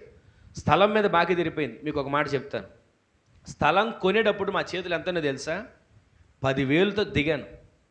10,000 ఉంటే అవి తీసుకుని వెళ్ళి అడ్వాన్స్ కట్టి మరలా నెల రోజుల్లో అగ్రిమెంట్ చేయించుకొని దాన్ని రిజిస్ట్రేషన్ చేయించుకోవాలి. నెల రోజుల్లో ఎలా వచ్చినాయో తెలియదండి. 3 లక్షల రూపాయలు పోగడిని. అసలు ఈ అప్పు అంటున్న భయం. నేను ఎప్పుడు భయపడేవాడిని దేనికో తెలుసా? అప్పులు చేసే 15 సెంట్ల స్థలం 2 ఇళ్ళు అమ్ముకున్నాం. అప్పులు చేసే రోడ్డు మీద పడ్డాం. అప్పులు చేసే సర్వాన్ని కోల్పోయాం. నా భయం అంతా అప్పులనే. కానీ దేవుడు ప్రతి అప్పుల నుంచి తీరుస్తూ వచ్చి ఇల్లు కట్టుకోవడానికి, స్థలం కొనుక్కోవడానికి దేవుడు కార్యాలు చేశాడు. అంత మాత్రమే కాదు, ఇవన్నీ జరగడానికి కారణం ఏంటంటే కుటుంబ ప్రార్థన. ఆ కుటుంబ ప్రార్థనలో సమస్యలన్నీ ఒక పేపర్ మీద పెట్టండి.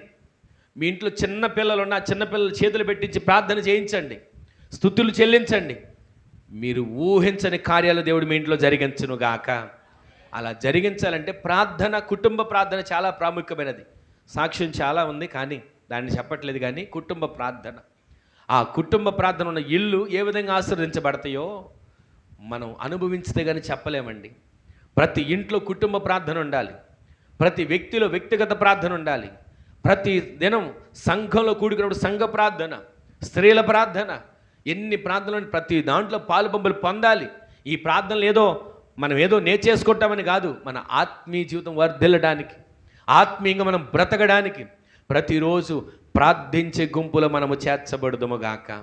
మీరు అలా ప్రార్థన చేయడం మొదలు పెట్టండి. కుటుంబ ప్రార్థనతో కలిసి మీ ఇంట్లో మీరు ఊహించిన అద్భుతాలు దేవుడు మీ కొరకు జరిగించునుగాక. దావీదునకు చూపిన శాశ్వత కృప మీకు చూపుతాడు. ఆమెను చెప్పండి. అలా చూపించాలంటే మొదటిది ఏం చేయాలి చెప్పండి? మర్చిపోయారా? ఎల్లప్పుడూ ఆయనను ఏం చేయాలండి? చెప్పండి, గట్టిగా చెప్పండి. ఎల్లప్పుడూ ఆయనను స్తుతించేవారిగా ఉండాలి. రెండవది ఎలా ఉండాలి చెప్పండి, నోరు చెప్పండి. ఎప్పుడు ప్రార్థించేవారిగా మార్చబడాలి.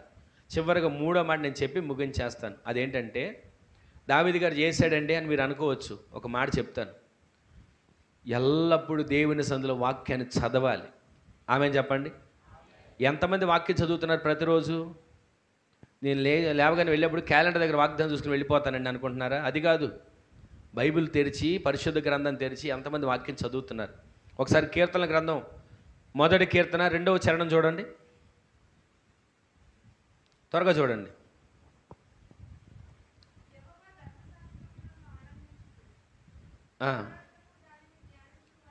యెహోవా ధర్మశాస్త్రమునందు ఆనందించుచు దివారాత్రము దానిని ధ్యానించువాడు ధన్యుడు. ఏం చేయాలంటే యెహోవా ధర్మశాస్త్రమునందు ఆనందించాలి. పరిశుద్ధ గ్రంథాన్ని దేవుడు మనకి ఇచ్చినందుకు ఆనందించాలి. ఇదేదో ఒక పుస్తకం లాగా వారానికి ఒకరోజు తీసుకుని వెళ్ళి అటక మీద పెట్టి మరలా ఆదివారం వచ్చేటప్పుడు దుమ్ము దులుపుకొని తీసుకొచ్చేది కాదు. ప్రతిరోజు నీవు వాక్యాన్ని చదవాలి. ఆమెను చెప్పండి. యెహోవా ధర్మశాస్త్రమునందు నీవు ఆనందించి దివారాత్రం ఆ వాక్యాన్ని నీవు చదివితే నీవు ధన్యుడవు. అప్పుడు ఎలా ఉంటావంట నీవు? 3వ వచనం చదవండి. అలా చదివిన వ్యక్తి నీటి కాలువల యోరను నాటబడిన వాడై ఆకు వాడక తన కాలమందు ఫలమిచ్చు చెట్టు వలె మీ ఆత్మీయ జీవితం మార్చబడునుగాక. వాక్యాన్ని చదివి చూడండి. వాక్యాన్ని ధ్యానించి చూడండి. దావీదునకు చూపిన శాశ్వత కృప దేవుడు మీకు దయచేయబోతున్నాడు. ఆమె చెప్పండి. ఆ విధంగా దయచేయాలి అని మీరు అనుకుంటే ప్రతిరోజు వాక్యాన్ని చదవాలి. తీసుకుని వెళ్ళి అటక మీద పెట్టడం కాదు, వారం తర్వాత దుమ్మంతా తుడుచుకొని తీసుకురావడం కాదు. ప్రతిరోజు బైబిల్ తెరవాలి. యోహాను సువార్త 1వ అధ్యాయం 1వ వచనంలో ఏముంది?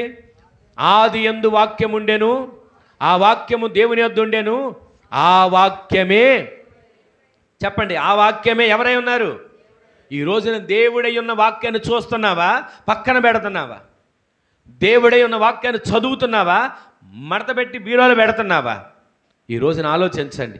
వాక్యాన్ని చదివిన వారు ఆశీర్వదించబడతారు, వాక్యాన్ని చదివిన వారు దీవించబడతారు, వాక్యాన్ని చదివిన వారు వర్ధిల్లుతారు, వాక్యాన్ని చదివిన వారు దివారాత్రులు వాక్యాన్ని చదివిన వారంట నీటి కాలువల యోరన నాటబడిన వాడై వారి ఆకు వాడదు. ఆమె చెప్పండి.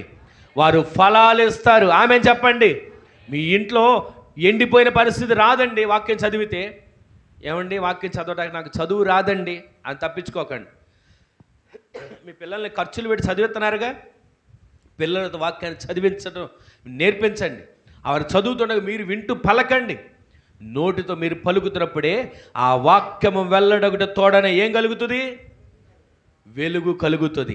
మీరు ఎప్పుడైతే వాక్యాన్ని చదువుతున్నారో, వాక్యాన్ని ధ్యానిస్తున్నారో, మీ నోటితో వాక్యాన్ని ఉచ్చరిస్తున్నారో, మీ ఇంట్లో వెలుగు ప్రారంభమై చీకటి పారిపోవునుగాక, వెలుగు చేత నింపబడి చీకటి తరిమి కొట్టబడునుగాక.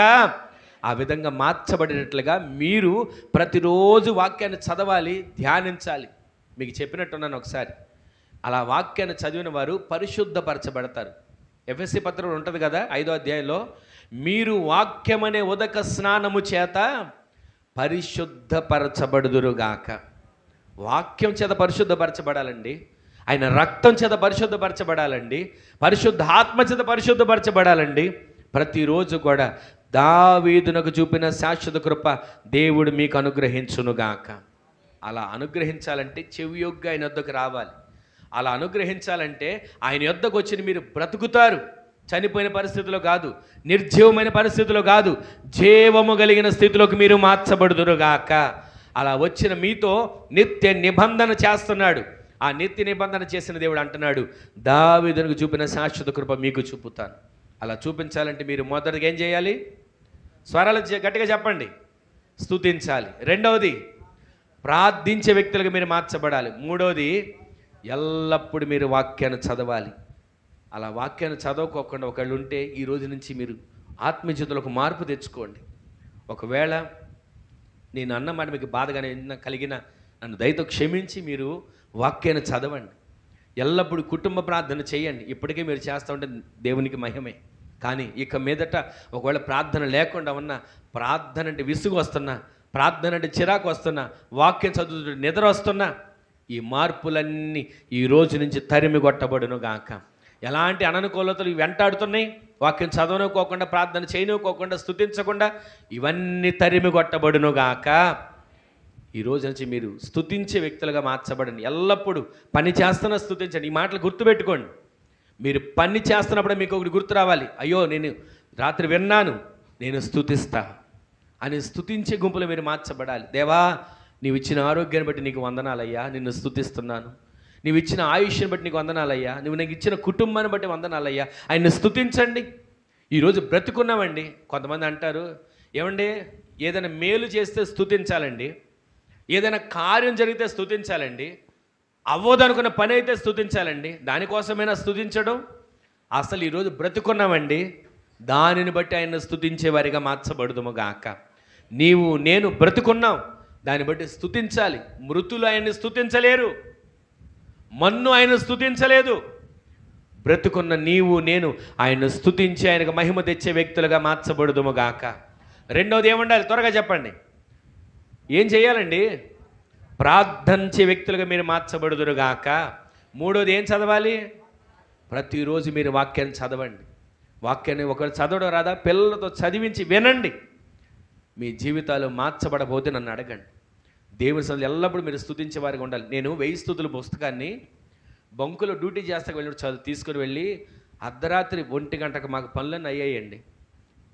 ఈరోజు లెక్కలన్నీ చూసుకొని అన్నీ అయిపోయిన తర్వాత రేపటి రోజు ప్రారంభించిన తర్వాత రీడింగ్లో వేసుకున్న తర్వాత అప్పుడు 1000 స్తుతుల బుక్ తీసుకొని అవన్నీ ఒక్కొక్కటి చెప్పుకుంటూ చదివితే గంట సమయం పట్టేది.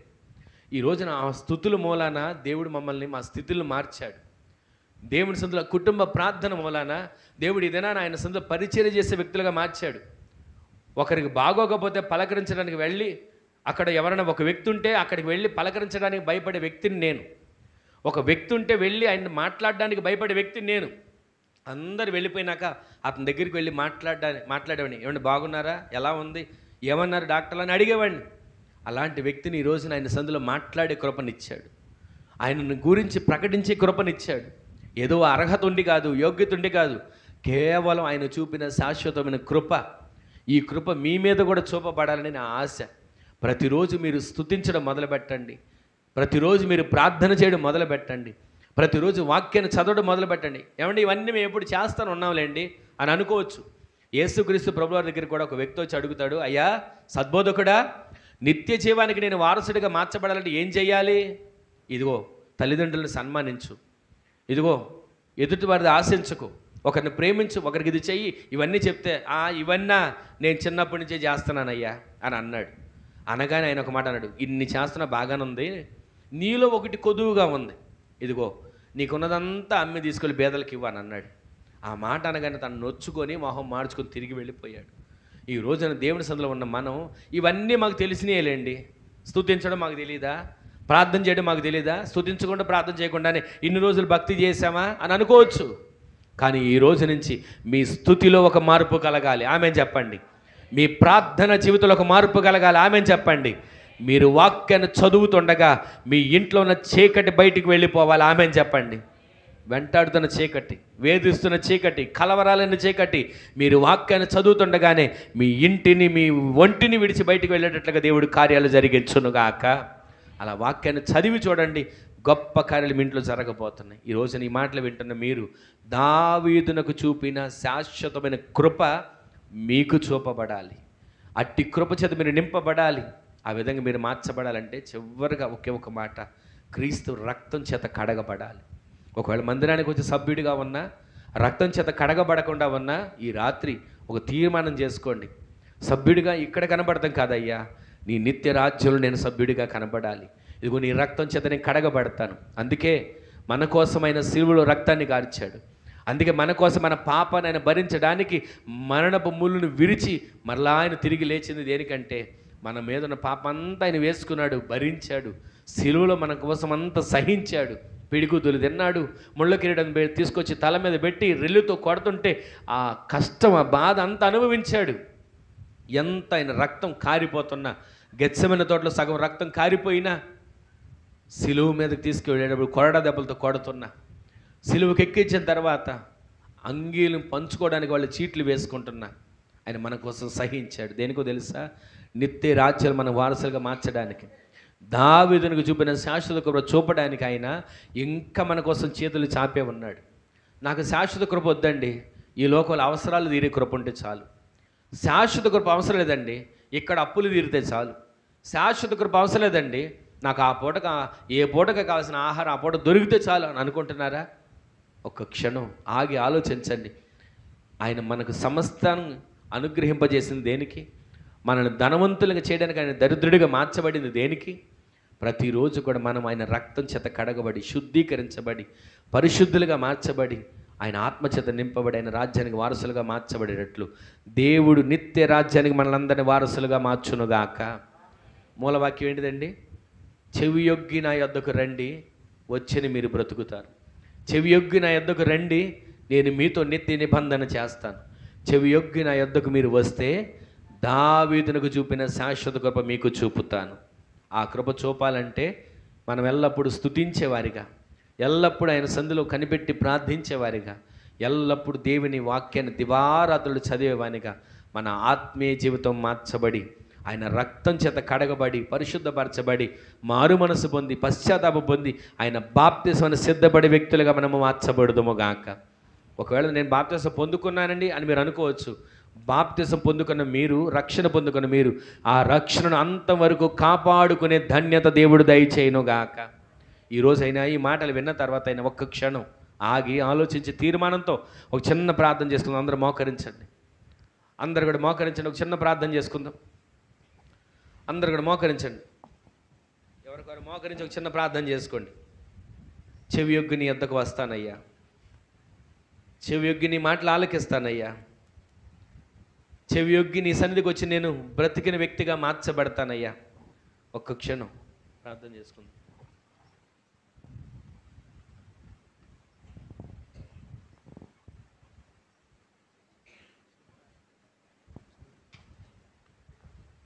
అందరూ కూడా అలాగే ఒక చిన్న తీర్మానంతో ప్రార్థన చేసుకున్నాం. మహిమగల మా తండ్రి, మరొకసారి మీ పాదాల చెంతకు చేరుతున్నామయ్యా. ఎంతైనా నమ్మదగిన దేవుడవు, చాలిన సరిపోయిన వాడవు. ఈ నూతన సంవత్సరంలో ఈ 2వ నెల ఈ 10వ తారీఖు రాత్రి ఈ విధంగా నీ సన్నిధిలో మేము ప్రార్థించుకొని ఆరాధించుకొని మా సమస్యలన్నిటిని పరిష్కరించుకునేటట్లుగా నీ పాదాల చెంత చేరడానికి కృప చూపించారు తండ్రి. మీరు ఇంతవరకు కూడా మీరు మాతో మాట్లాడుతూ వచ్చారయ్యా.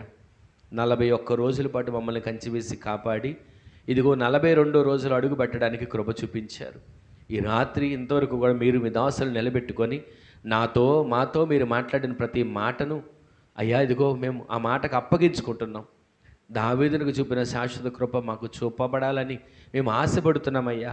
ఇదిగో స్తుతించే గుంపులో ఉంటాం, ప్రార్థించే గుంపులో ఉంటాం, నీ సన్నిధిలో ప్రతిరోజు వాక్యాన్ని దివారాత్రులు చదివే గుంపులో ఉంటామయ్యా. నిర్లక్ష్యంగా ఉండం, అవిశ్వాసంగా ఉండం, అశ్రద్ధగా మేము ఉండమయ్యా. ప్రతిరోజు నీ మాటలు శ్రద్ధగా విని ఈ భూమి మీద ఉన్న సమస్త జనుల కంటే మేము గొప్పవానిగా మార్చబడేట్లుగా, తీర్చిదిద్దబడేట్లుగా మమ్మల్ని బలపరచండి అయ్యా అంటూ ఈ దినాన్ని సందులో ఎంతమంది తీర్మానంతో ప్రార్థించుకుంటున్నారో ఒక్కొక్కరిని మీరు దర్శించండి, కృపతో నింపండి. ఒక్కొక్కరి పైన నీ కనికరాన్ని దిగిరానివ్వండి. ఒక్కొక్కరి పైన నీ కనికరం కలిగిన హస్తాన్ని చాపండి. ఉన్నతమైన బాహు చాపి ఆశ్చర్యమైన కార్యాలు చేసి ఘనమైన మీ నామానికి మీరు మహిమను తెచ్చుకోరమని స్తుతి చెల్లిస్తూ ఈ దినాన జరిగిన అయ్యా ఈ రాత్రి సంపూర్ణ రాత్రి ప్రార్థన ప్రారంభం నుంచి ముగించబడేంత వరకు మీరు అధ్యక్షులే ఉన్నందుకు నీకు వందనాలు.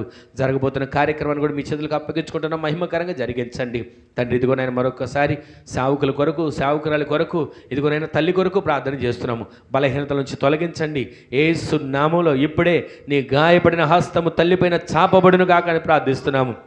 పరిపూర్ణమైన సంపూర్ణమైన ఆరోగ్యమును మీరు ప్రసాదించమని ప్రార్థిస్తున్నాం తండ్రి. మీ సేవకులను సేవకురాలను మీరు బలపరచండి. ఒక బలమైన సాధనంగా పాత్రలుగా మీరు వాడుకునండి.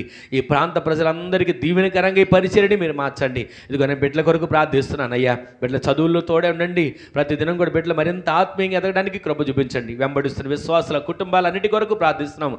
ఈ పరిచర్యను ప్రేమిస్తూ, ప్రోత్సహిస్తూ, సహకరిస్తూ, గుప్పిలి విప్పుతూ, చేయూతనిస్తున్న ప్రతి ఒక్క కుటుంబాలన్నింటినీ కూడా పేరు పేరున దీవించి నీ రాకడ కొరకు సిద్ధపరచండి. సంఘం ఆయుత్తపరచబడాలి, సంఘం సిద్ధపరచబడాలి, సంఘం సార్వత్రిక సంఘముగా, మహిమ కలిగిన సంఘముగా, మచ్చ ముడత డాగు కళంకం లేని సంఘముగా మార్చబడినట్లుగా కృప దయచేసి మీ ఘనమైన నామానికి మీరు మహిమను తెచ్చుకోమని, విత్తబడిన ప్రతి ఒక్క మాట ప్రతి వాని హృదయాలలో నీరు గట్టి ఫలభరితంగా మీరు మార్చమని, అటు ఘనమైన కార్యాలు మీరు చేసిన దేవుడు వెనక మీకు మరొకసారి కృతజ్ఞతలు తెలియజేస్తూ నజరేయుడైన యేసుక్రీస్తు పరిశుద్ధమైన శక్తి గల నామంలో స్తుతించి ప్రార్థించడానికి వేడుకొని పొందుకొని అన్నాము తండ్రి. ఆమేన్, ఆమేన్, ఆమేన్.